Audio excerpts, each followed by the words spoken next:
안녕하세요. 오늘은 많은 현대인이 걱정하는 고혈압, 고지혈증, 고혈당에 대해 이야기해 보려고 해요. 흔히 쓰리고라고 불리는 이 세 가지는 대표적인 생활 습관병이자 만성 질환입니다. 특히 고혈당, 즉 당뇨병은 약물만으로 해결이 쉽지 않아서 관리가 더욱 까다로운데요. 치료를 소홀히 하면 심근경색이나 치매 같은 심각한 합병증으로 이어질 수 있고, 최악의 경우엔 평생 혈액투석이 필요할 수도 있어요. 그래서 혈당 관리는 정말 중요합니다. 당뇨에 좋은 음식 뭐가 있을까요? 라는 질문 정말 많이들 하시죠? 사실 혈당을 안정적으로 관리하는 확실한 방법이 있는데요. 바로 혈당 스파이크를 막는 것이에요. 오늘은 혈당 스파이크를 예방하는 방법과 당뇨에 도움이 되는 생활 습관에 대해 더 자세히 나눠볼게요. 끝까지 함께 해주세요.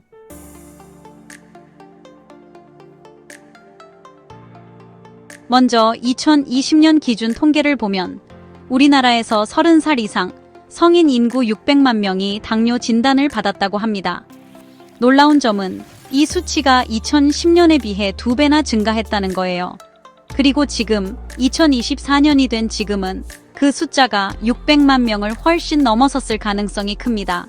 더 놀라운 사실은 30살 이상 성인 인구 6명 중 1명이 당뇨를 앓고 있고 65살 이상 노인 인구 6명 중 4명이 당뇨 환자라는 건데요. 그런데 여기서 끝이 아닙니다. 또 다른 문제가 있는데 바로 당뇨 예비군이라고 불리는 사람들입니다. 당뇨 전 단계 혹은 전 당뇨라고도 하는데요. 이건 정확한 통계로 잡히진 않지만 우리나라 전체 인구 약 1,500만 명이 이 범주에 포함될 거라고 추정하고 있어요. 이걸 합치면 2천만 명 이상이 당뇨 또는 당뇨 전 단계 상태라는 얘기죠. 이 정도면 당뇨가 우리나라의 큰 사회적 문제라는 걸 실감할 수밖에 없습니다.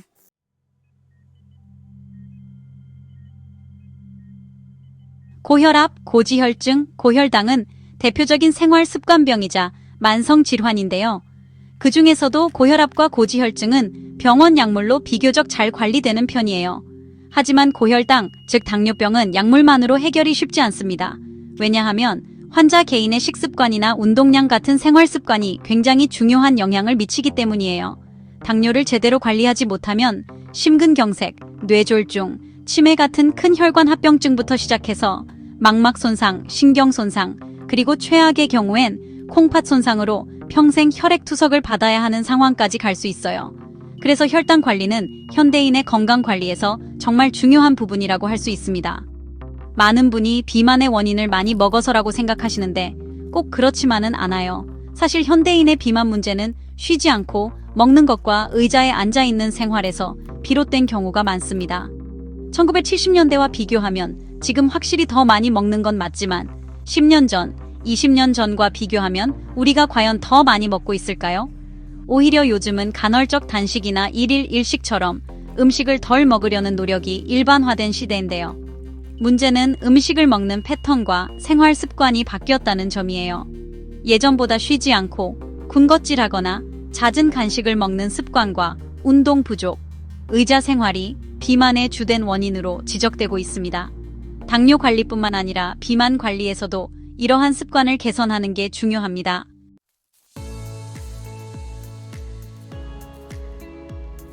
당뇨와 비만은 정말 밀접하게 연결되어 있어요.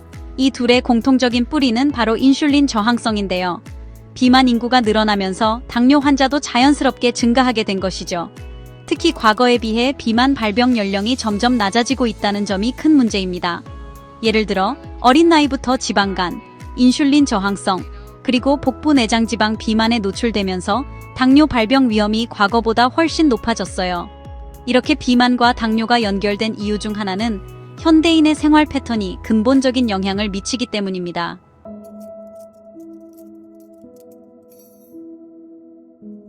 우리 몸은 최소 12시간 이상의 공복이 꼭 필요합니다. 이 공복 시간은 혈당을 조절하는 인슐린과 우리 몸의 소화기관이 휴식을 취하는 시간이에요.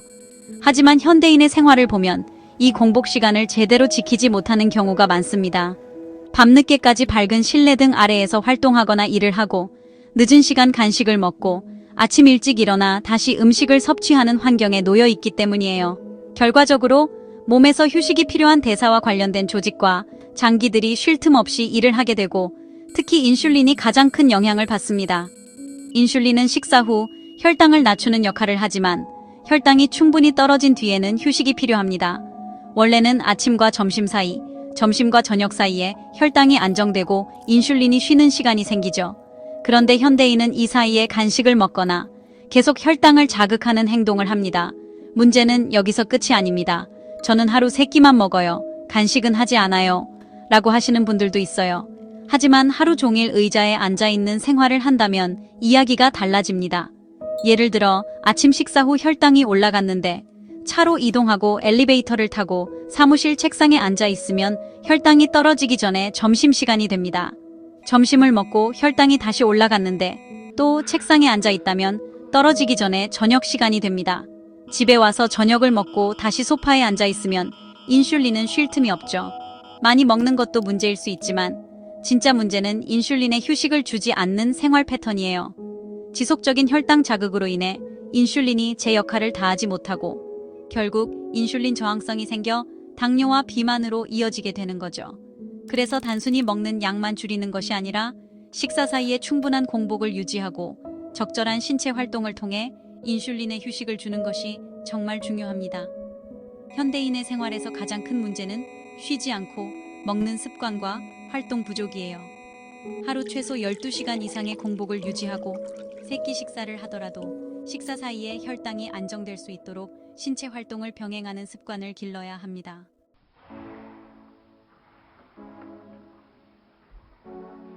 당뇨에 특히 좋은 음식이 있느냐고 묻는 분들이 많아요. 하지만 사실 음식은 음식일 뿐입니다. 특정 음식을 집중적으로 먹는다고 해서 당뇨가 해결되거나 몸이 좋아지지는 않아요.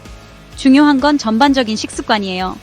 몸에 좋은 음식, 건강한 음식을 골고루 챙겨 먹고 내 몸에 해로운 음식은 최대한 피하는 것이 더 중요합니다. 결국 지속 가능한 건강한 식습관이 몸을 더 건강하게 만들어줍니다.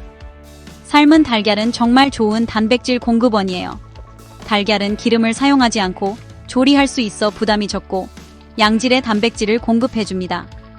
식사 시 탄수화물을 섭취할 때 채소와 단백질을 함께 먹으면 혈당이 급격히 오르는 것을 완화할 수 있거든요.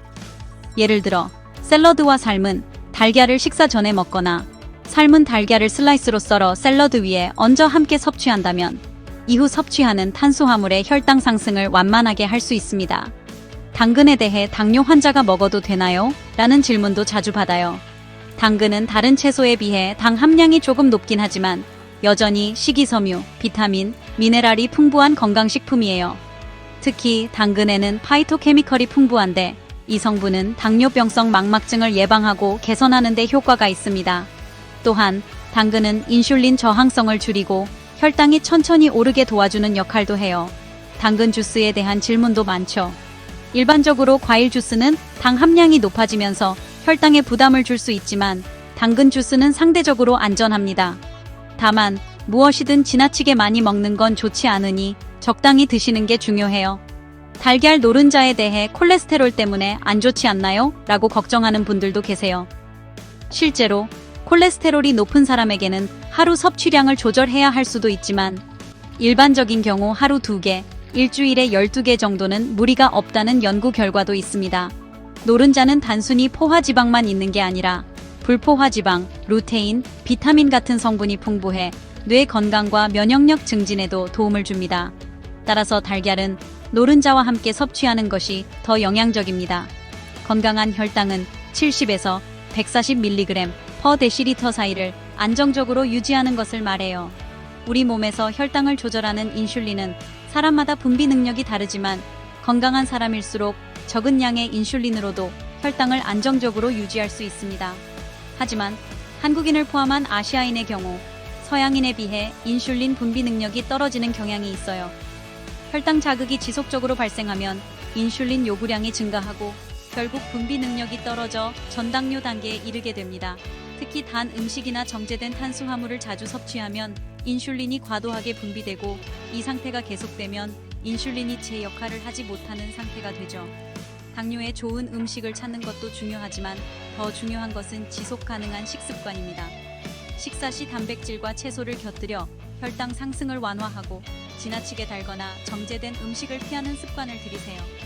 무엇보다 인슐린에 부담을 주지 않도록 식사 간 충분한 공복 시간을 확보하는 것이 필수입니다. 특정 음식을 먹으면 건강해질 거야 라는 생각보다는 균형 잡힌 식사와 규칙적인 생활을 통해 몸을 건강하게 만들어야 합니다. 건강한 몸은 공복 혈당이 100mg/dL 이하, 식후 혈당이 140mg/dL 이하로 안정적으로 유지되는 상태를 말해요. 하지만 전당뇨 상태가 되면 공복 혈당이 100을 넘고 식후 혈당도 140을 넘어가는 상황이 발생합니다.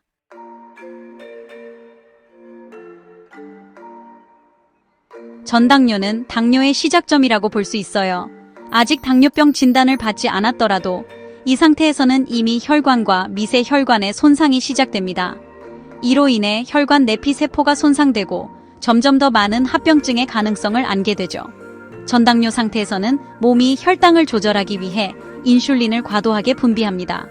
우리 몸의 췌장에서 인슐린을 만드는 베타세포는 혈당을 붙잡기 위해 최선을 다하지만 시간이 지날수록 베타세포가 한계에 도달해 더 이상 인슐린 분비를 늘릴 수 없게 돼요.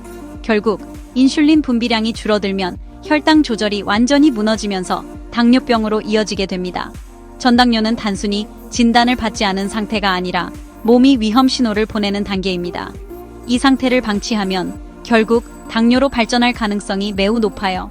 전당뇨 단계에서는 혈당 관리와 생활 습관 개선을 통해 당뇨 진행을 막을 수 있는 마지막 기회가 주어진 거예요. 이때 건강한 식습관, 운동, 공복 유지 등을 실천하면 베타세포의 부담을 줄이고 인슐린 저항성을 개선할 수 있습니다. 전당뇨는 단순한 상태가 아니라 곧 다가올 당뇨의 신호입니다. 이 상태에서 생활 습관을 바꾸지 않으면 췌장은 점점 더 부담을 느끼고 결국 기능을 잃게 돼요.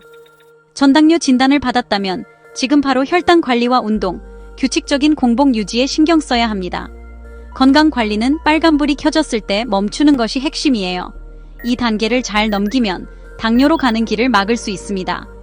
전당뇨 상태에서는 췌장이 인슐린을 과도하게 분비하며 혈당을 잡으려고 애쓰고 있지만 이는 췌장 베타세포에 큰 부담을 줍니다.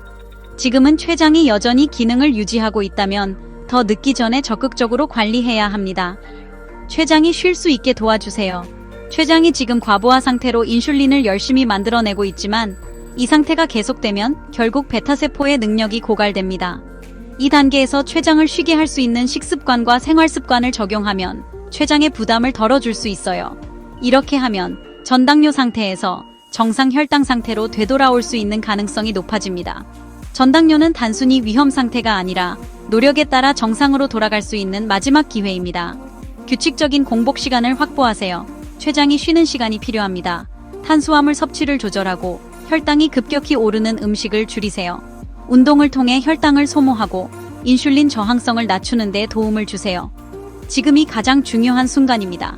전당뇨 상태는 몸이 보내는 구원의 신호입니다. 췌장이 여전히 기능을 유지할 때 식단과 생활 습관을 통해 회복할 수 있는 기회가 주어진 거예요. 지금 노력하면 정상 상태로 되돌릴 수 있는 가능성이 충분합니다. 이 단계에서 건강한 몸으로 돌아갈 수 있다는 희망을 잊지 말고 적극적으로 관리에 나서세요. 여러분의 몸은 변화에 응답할 준비가 되어 있습니다.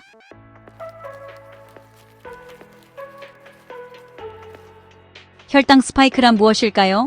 혈당 스파이크는 혈당이 짧은 시간 동안 급격히 상승했다가 빠르게 떨어지는 현상을 말합니다. 과거에는 이런 변화를 정확히 측정할 방법이 없었지만 연속 혈당 측정기를 통해 24시간 동안 혈당 변화를 실시간으로 확인할 수 있게 되면서 중요성이 부각되었습니다. 공복 혈당과 식후 2시간 혈당이 정상이라도 혈당 스파이크가 있다면 이는 혈관 내피세포의 손상을 유발하고 심혈관 건강에 악영향을 줄 수 있습니다. 혈당 스파이크가 주는 위험에는 어떤 것들이 있을까요? 첫 번째로 혈관 손상입니다. 혈당이 급격히 상승하면서 혈관 내벽에 미세 손상을 유발합니다. 장기적으로 심혈관 질환, 뇌졸중 등으로 이어질 가능성이 높습니다. 두 번째로 췌장 부담 증가입니다. 혈당 스파이크로 인해 췌장이 인슐린을 과도하게 분비하게 되면서 기능이 점차 약화됩니다. 세 번째로 전당뇨 및 당뇨의 진행입니다. 혈당 스파이크는 당뇨 전 단계, 즉 전당뇨에서 자주 나타나며 이를 방치하면 당뇨병으로 이어질 수 있습니다. 혈당 스파이크를 예방하는 방법에는 어떤 것들이 있을까요? 첫 번째, 음식 선택과 섭취 순서 조정입니다. 혈당 급등을 유발하는 음식은 최대한 피하세요. 설탕, 밀가루 기반 음식 도넛, 케이크 등 탄산음료. 식사를 할 때 단백질과 채소를 먼저 섭취하세요.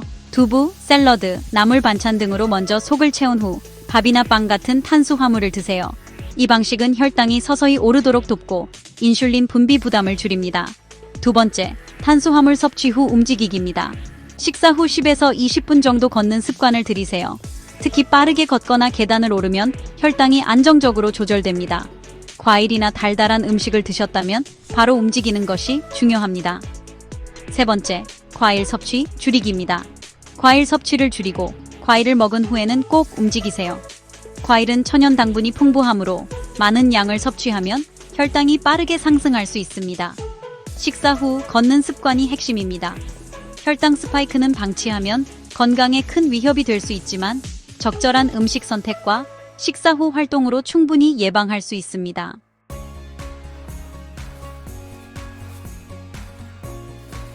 지금부터 식사 후 간단한 걷기 운동을 생활화해 보세요. 연속 혈당 측정기를 사용해 나만의 혈당 패턴을 파악하는 것도 큰 도움이 됩니다. 움직이는 작은 변화가 혈당 관리와 건강을 지키는 데 큰 차이를 만듭니다. 시청해주셔서 감사합니다. 다음번에도 유익한 영상으로 돌아올게요.